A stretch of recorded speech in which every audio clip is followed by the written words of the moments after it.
باجماعت نماز کے دوران صف بندی میں مقتدیوں کے مابین فاصلے کی شریعت اسلامیہ میں کس حد تک گنجائش ہے؟ حدیث ہے سنن ابو داود میں کہ رسول مکرم صلی اللہ علیہ وسلم کے پیچھے صحابہ صفیں بناتے تھے تو ہر بندہ اپنا قدم دوسرے کے قدم سے، اپنا کندھا دوسرے کے کندھے سے ملا کر کھڑا ہوتا تھا۔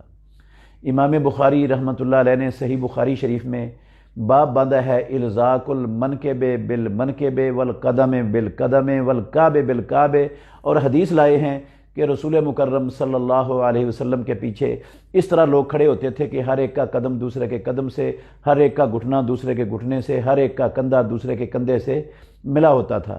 اور یہ پاؤں جو سب بنانی ہے نا، پاؤں اپنے کندھوں سے زیادہ نہیں کھولنے۔ اگر پاؤں کندھوں سے زیادہ کھولیں گے تو کندھے نہیں مل سکیں گے، اپنے کندھوں کے برابر کھولیں پاؤں، تاکہ دوسرے نمازی کا کندھا اور پاؤں دونوں آپ کے ساتھ مل جائیں۔ اصل رسول اللہ صلی اللہ علیہ وسلم کا جو سب بنوانے کا طریقہ تھا یہ تھا، آپ حکم بھی یہی دیتے تھے۔ آپ کہا کرتے تھے تم اس طرح صفیں کیوں نہیں بناتے جس طرح فرشتے اللہ رب العالمین کے ہاں صفیں بناتے ہیں؟ صحابہ نے کہا اللہ کے نبی فرشتے کیسے صفیں بناتے ہیں؟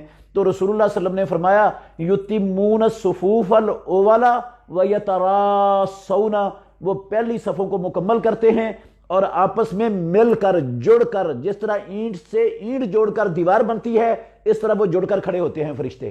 تو پیارے پیغمبر کہتے تھے اس طرح صفیں بنایا کرو، اور جب بھی رسول اللہ صلی اللہ علیہ وسلم اقامت ہوتی تھی لوگوں کی طرف متوجہ ہو کے صفیں سیدھی کرتے تھے اور کہتے تھے تراسو، مل جاؤ، سد الخلل، جو درمیان میں خلل ہے دو بھائیوں کے وہ آپس میں بند کر دو، یہ حکم دیتے تھے رسول اللہ صلی اللہ علیہ وسلم ہمیشہ، یہ آپ کا طریقہ تھا۔ تو ہمارے معاشرے کے اندر اکثر لوگ اس کا اہتمام نہیں کرتے، بہت کوتاہی ہے اس معاملے میں، اور اگر صف میں قدم کے ساتھ قدم اور کندھے کے ساتھ کندھا ملا کر کھڑے ہوں گے تو صف سیدھی ہوگی اور اس سے نماز کی تکمیل ہو جائے گی اور نماز مکمل ہو جائے گی۔ اور اگر صف میں قدم کے ساتھ قدم کندھے کے ساتھ کندھا نہیں ملا ہوگا تو صف سیدھی نہیں ہوگی۔ جب صف سیدھی نہ ہو تو نماز میں نقص رہ جاتا ہے، نماز نامکمل ہوتی ہے، نماز پوری ہوتی نہیں ہے۔ رسول مکرم صلی اللہ علیہ وسلم نے فرمایا ان اقامت الصفوف من تمام الصلاۃ، صفوں کو سیدھا کرنا یہ نماز کو پورا کرنے سے ہے۔ تو یہ ہمیں اس کا بہت زیادہ اہتمام کرنا چاہیے۔ جو الگ الگ کھڑے ہونا ہے اس کی کوئی صحیح چھوڑ کر کوئی ضعیف حدیث بھی حدیث کے ذخیرے میں نہیں ہے کہ بندہ اپنے قدم سے اپنے کندھے کو دوسرے کے کندھے سے دور رکھے اور بیچ میں فاصلہ رکھے۔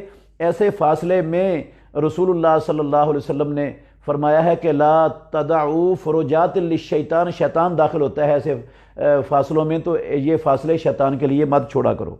تو اس کو جو ہے نا وہ